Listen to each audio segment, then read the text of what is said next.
uko imisozi igose i Yerusalemu niko nawe ugose abantu bawe ugotere muri iki gihugu.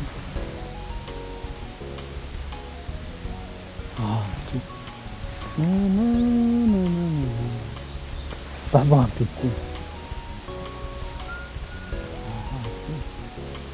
kuna nungu mkubwa.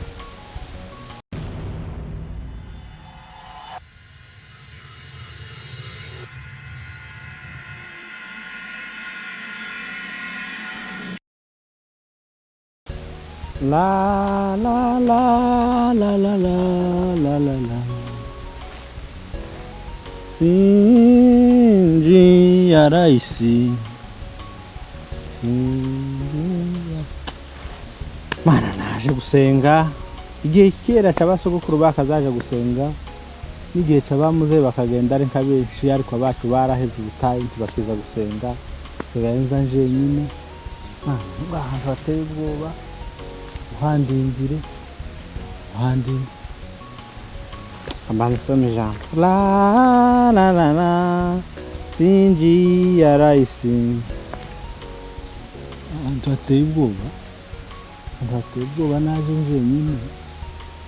Mana waravuze ngo uzoturindira aho ariho hose, tuzoca mu mazi ntazodutembana, tuzoca no mu muriro ntituzosha, ego n'umwijima ntacu uzodutwara, imbaraga zawe zitugotaha.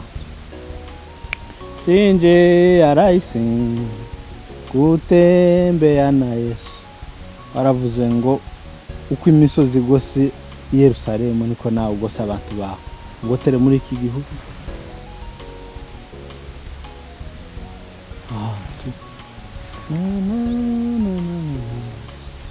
Baba wa mbinguni, kuna nungu mkubwa. Sinji ya raisi.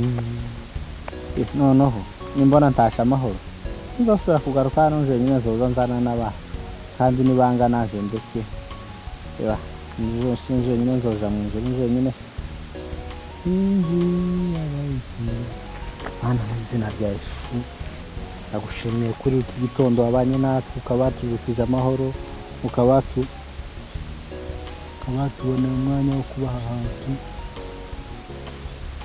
Mana mu izina rya Yesu uzoturinda uzotuzigama uzobana natwe byose. Mana mu izina rya Yesu